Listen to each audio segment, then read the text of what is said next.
Hello and welcome to Nick V Uncensored. Today we've got Lewis Herms and we're going to be talking about the debate that he recently had, which we're going to be showing a clip of, and with the satanic cabal and also what's going on with the Epstein files that have recently been released regarding Trump.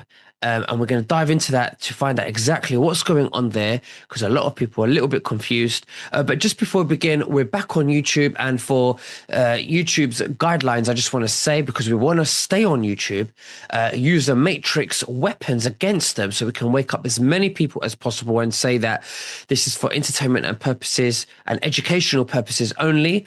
We are not financial or health advisors. Do your own research. We're not making any claims. And again, we're just exploring our the space and our opinions and speculations, etc. But Lewis, thank you so much for joining me. How are you and what have you been up to? A great intro. I think I'm going to start using that for YouTube.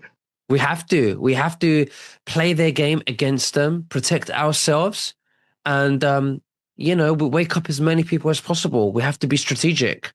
Okay, yeah. That's how we should be.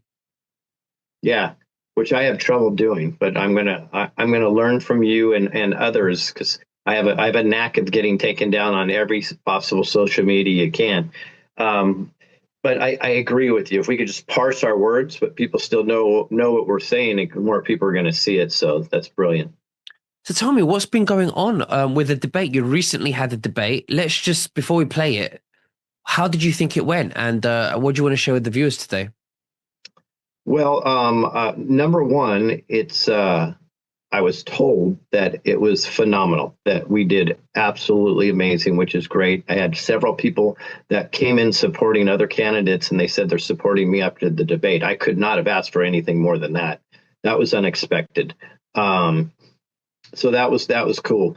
Now, what was interesting, though, is Steve Hilton, which is supposed to be the front runner, right? Some people would say Chad Bianco, but they have different polls. They go back and forth. But Steve Hilton, who's supposed to be the front runner, everything he does is on the media. All local media pick him up, national media pick him up. But for some reason, when he does a debate, it's a media blackout. How is that exactly happening? Because that's the manipulation of the media. The last thing they want to have anybody look at is what you're going to show, is that there's a clear delineation between the two candidates. Mm-hmm. One's an actor, one's authentic.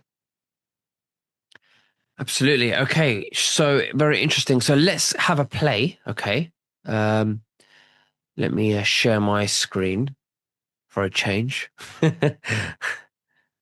Okay, right, can you see that? I can. And did you put audio on? I did. If you can't hear it or if there's any problems, please let me know, but I'm going to press play now, okay? This won't be popular, but it's a captured operation in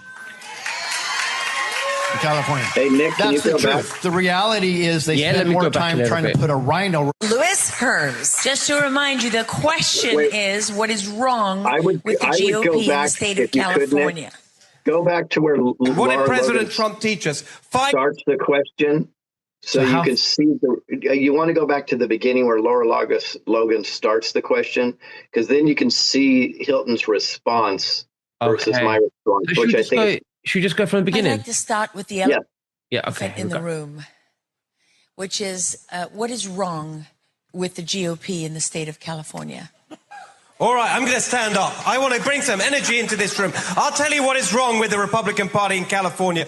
We are not winning. We need to win in California. I'm tired of being told that you have to put up with it or leave this state. Why should we leave? We're not the ones that did this to our beautiful state. They need to leave. The corrupt, rotten regime in Sacramento, the establishment in Sacramento, and for too long the Republican Party's been propping it up. We need to fight back. What did President Trump teach us? Fight, fight, fight. That's how we take our state back. We've got to fight the corrupt elite. We've got to fight for working people in California, small business in California, fight for freedom and opportunity. My family left communism in Hungary. I came here with my wife and 2 children not to have the flame of freedom extinguished here in California by this corrupt, rotten regime. We are going to fight and we are going to win.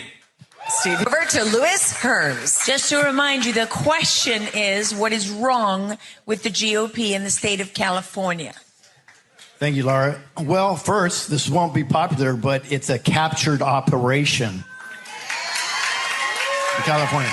That's the truth. The reality is they spend more time trying to put a rhino, Republican in name only, in office. The primaries are the most important, and they focus on getting a rhino because they know the Democrats there, it's two sides of one coin. It's a game. The primaries are the most important. The California GOP focuses everything where? They tell you to focus on the general election, don't they? Elections are won and lost in the primary. The California GOP, in my opinion, is a captured operation. They'll support 5 people while they're raising money for them, and at the last second, they'll throw it all into who I believe they have compromised. I don't need my full time for that. Thank you, Louis Herms. Your elections are a disaster. You mail 3 ballots out, 2 of them go to somebody real, 1 ballot goes somewhere else. What kind of election is that? You can stop at any time. First part is, how do you expect to win in there's a bit more that you... When the elections are rigged, that's what we mean. There's a little bit more that you say, and you're going to stand up again, so I want to carry on watching. Is that okay? Absolutely. Okay, great stuff. Yeah, they're rigged. Yeah, exactly. How do you expect to win? And then second, if you were governor, how would you fix it? Louis Herms. Well, let's have a second of honesty. Under the current system, nobody here is going to win an election. That's the reality of it. So how do we fix it now? You're not going to fix it. We're not going to fix it after we get in. Glad I thought of it. Right? Thank you very much, Dr. Doug Frank, ladies and gentlemen. What do we need to do? We, the people, need to rise up. We, the people, need to be getting involved right now. We, the people, have to educate everybody on what the heck is going on. So I'll give you a little education and see if this resonates with you. In 2018, Orange County, California, 5 Republicans were put in to the county seats. Yet, in the morning, 5 Democrats took those seats. How's that possible? Cheating. That's ballot harvesting. Okay? It's ballot harvesting. Now, I believe there's a deep state parasitic cabal that's running this mess. All right? That's what's going on right now. So they're ballot harvesting. You think that was new for them? No, they've been doing it 40 years over all around the world. The CIA, sorry, 3-letter agency, has been highly involved in this. So in 2018, I don't think they were testing whether ballot harvesting worked. You know what they were doing? They were seeing what the apathy of the Republicans were. And it was horrible because the next day, you know what all 5 of them said? We'll get them next time. Right? That's what they're checking. So at that moment in 2018, they knew they won the 2020 election. Think about that. We need to educate people for We the People really quick since they have a couple seconds left. Voter IDs, no brainer. Same day voting, paper ballots, yada, yada, yada. Of course, one more thing, serial numbers. Thank you, Louis Herms. And Steve Hilton. All right. Interesting. Did you say that's very interesting, Louis? Thank you very much for that. You spoke very fluently, very well, and you know, you can see that you're passionate about it. You don't have an agenda. The others were very performative, but you seemed very patriotic about it. Did you speak to any of the guys there before you went on? Did you communicate with the other guys? I did, yeah, just about all of them. And how was it with them? Like, did you manage to grasp their intentions? Yeah, I can tell you, probably about 4 or 5 of them have very, very good intentions. I don't think they have a grasp of the child trafficking, the election fraud, and the way our foods are being poisoned. But I think their intentions are correct, which gave me actually a good feeling. I was happy about that it's not a bunch of deep state people running. And then you have some others that I wouldn't trust as far as I could throw them, right? That are just, you know, they have some sick agendas. But overall, I believe we're on the right path because now we're having good people that are starting to stand up and say, I'm done with this and I want to do something. I don't know if they all have the solutions that we have in our campaign, but I'm just happy to see good people are standing up. So how about the lady in the glasses? What do you think her intentions were? I know she was like, the host, but what is she, on the right side or the left side? She's on the right. Yeah, that's Kim Yater, and her intentions are just, I believe, just to get the conservative message out there. And she's a huge in the background, huge advocate to fixing the elections that have been fraudulent for so long. Yeah. So the other thing I wanted to say is, what do you think of the Englishman who was there? Well, just be honest. Say as is. It felt performative to me. Yeah, that's what I think. Yeah. And I don't know what the intentions are there. I know there's a lot of money behind him. I'm extraordinarily skeptical because I don't run the campaign on telling you constantly what's wrong. I like to run the campaign and say what's wrong and here's the solution, right? He tends to run on the back of Gavin Newsom's failure. Well, Gavin Newsom's not somebody that we're going to go up against. Gavin Newsom is timed out anyway, so it doesn't even matter, right? So, and I have a problem with a dual citizenship issue also. If he's gonna run, I mean, my son had a dual citizenship going into the Marines. They said you had to renounce your dual citizenship and only have allegiance to the United States. I don't know why it would be any different for a governor. So do you think he has renounced, or would he renounce his citizenship? He definitely has not renounced it. Yeah. I personally believe that it should be, obviously a absolute, a pure citizen of America, who's lived a long time in the States, that wants change, because the purity of patriotism there is going to be a lot higher, in my opinion. What's the next stage now?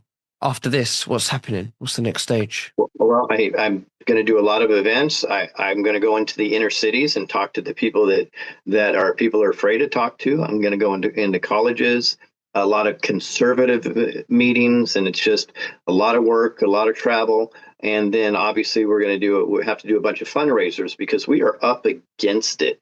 But so I'm told that I have the best message. I'm told that we have the best solutions. I am told that I should be the front runner. Yet we are going up against a monolith of millions of dollars, right? So if people truly believe that and they know where California goes, the rest of the world goes, we're going to need donations and we're going to need some massive fundraising. So I'm going to do everything I can to get in as many fundraising events as possible.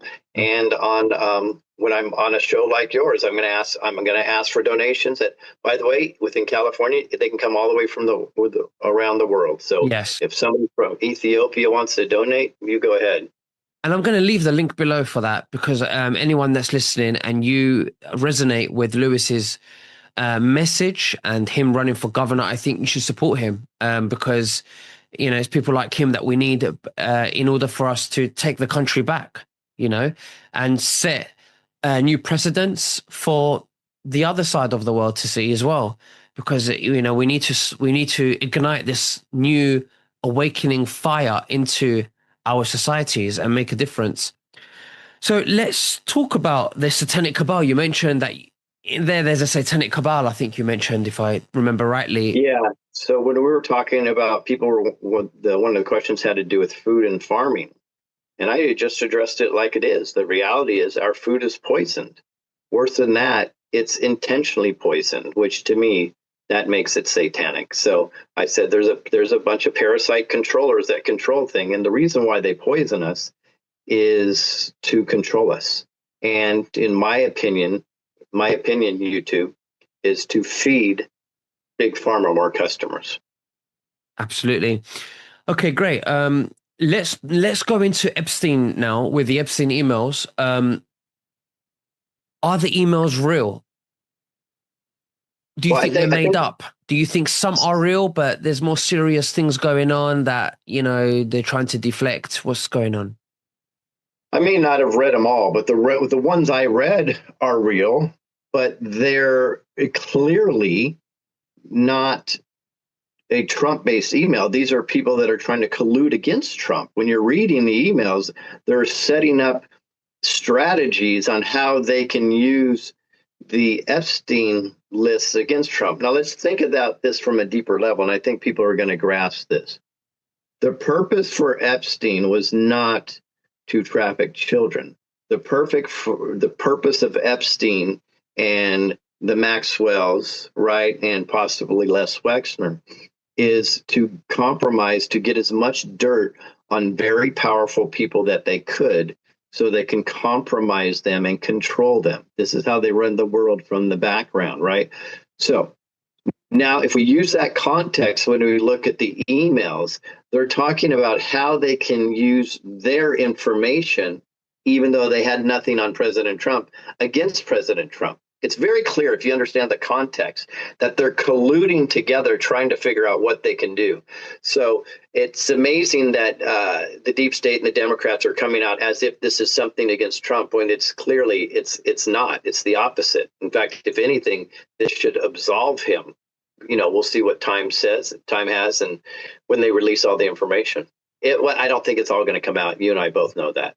Did you read some of it when you was talking about, Epstein telling his lawyer, I think, forgot his name, that Trump's a very dangerous man, and, he's here and with the victims, and he's not, what was that?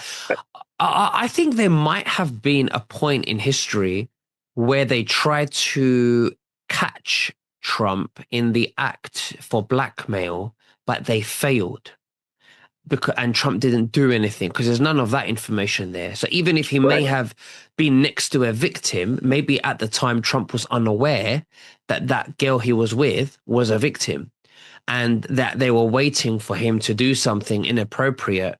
And I think Trump didn't fall for it, because they did say, we still haven't caught him, or he still hasn't been caught, or something like that. And he's not barking yet, meaning we're still waiting for him to bark, meaning we're still waiting for him to catch him in the act. Yeah. Well, because they throw out the bait and he didn't take the bait. They were frustrated. So then their idea is they're gonna make up stuff. Well, just let's be clear. Epstein flew just about everybody of influence on his planes, right? They took a free flight. That doesn't mean they went to the island. That doesn't mean they did anything. And this is how we have to delineate between the two. But not only that, also, how many people, obviously there's a lot of people that fell for the bait, were caught, and now they have blackmail against them, which is how Israel controls everyone, through Epstein's blackmails setups. But there's a lot of people that are naturally just moral, who don't, even if they are set up with the baits and the traps, they won't fall into them, because they know within themselves that their moral compass. Exactly right.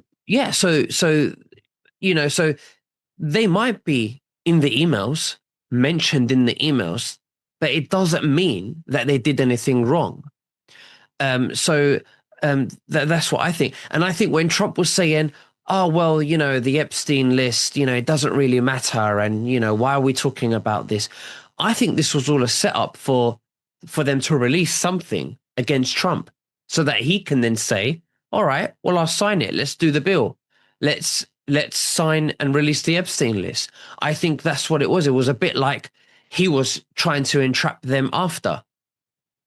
Well, I think it was 100% that. And the proof is in the pudding. If we look at the history of what President Trump does, he's clinical art of war. He wrote The Art of the Deal, which used the principles and modalities of the art of war. So it's pretty clear what he's doing. And remember, the day this whole thing blew up, somebody, and journalist asked a question. Pam Bondi was about to answer it about Epstein.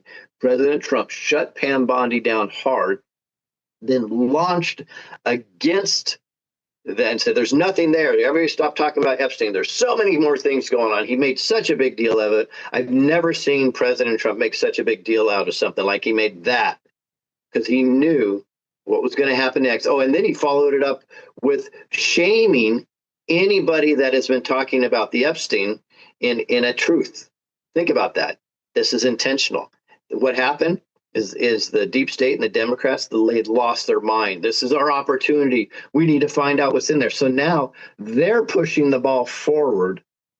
That's going to be the evidence against their own leaders and their personal gods. So this is just absolute brilliant art of war. In my opinion, that's what's going on here. Absolutely. Let's see what happens, but it's very interesting. It's crazy stuff, really. I just want this to be over. But let's talk about gold now. How gold is, I read something about gold is the real money and the rest is credit. What do you think about that? I mean, I'm a big advocate of gold. I tell people before it gets too late, you're still in, it's still early. We're around, I think, three. What's gold at now, Lewis? Almost $4,000. 4,000. It's going to go to 10. It's going to go to 15, 20, and so on. I believe up to 80,000 once we've hit the reset. So if you think it's too late, you're not. I would get in gold right now. Buy some gold. Forget your 401ks. Forget your pensions. It's fake money. You need gold. Okay, you need silver and gold as well. And that's what we know, someone that we trust, we work with, who switches your 401ks, your IRAs, or if you just want to buy gold, with Matt, who me and Lewis both know, who we work with. Many people have got in touch because a lot of people recently have moved their funds to protect their futures and their inheritance futures for their children into gold and silver. And I'm going to leave the link below for Matt Geiger, who I think you should really be getting in contact with. And it's an energetic contract you're making when you're doing that. You're cutting energetic cords spiritually from the system, and you're becoming sovereign by putting your your wealth into gold. Lewis, do you have anything to say about this? Yeah, well, my preference is silver because I think there's even more upside to silver and even platinum, just based on the trajectory since the 80s. But what I like to explain to people, let's say you got 8% on your 401k, but the cost of living that year seemed to go up to 8 to 10 to 12%. You actually lost money. I'm not talking about the cost of living that they said that goes up 3%. We all know it's a lot more than that. So your dollar is being devalued the whole time. If you hold gold or silver, that can't happen. It's exactly the opposite, in fact.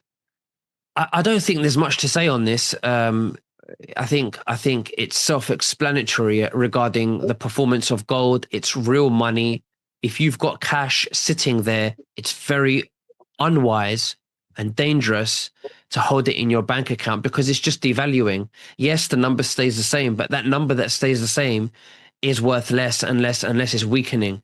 The cash is melting. You have to put your money into gold, physical gold, where you own it in your hands and hold tight at least a few years. And I think that is the way. That is the way to be sovereign, is gold.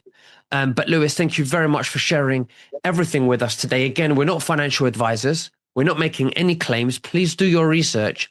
The link is below in the description for Matt Geiger, that you should be in contact with, who we've worked with. Many people are very happy, and we want to spread the good news for you to become sovereign, to get gold right now, gold and silver. Lewis, is there anything else that you'd like to say to the viewers before we finish? And also I want to say that I'm going to leave a donation link below as well if you want to support Lewis. But please, Lewis. Just one important thing. Nick Veniamin is awesome. Thank you, Lewis. And you're very awesome too. And I appreciate you so much. And we'll speak again very soon. You take care and God bless. Bye-bye. Take care. God bless.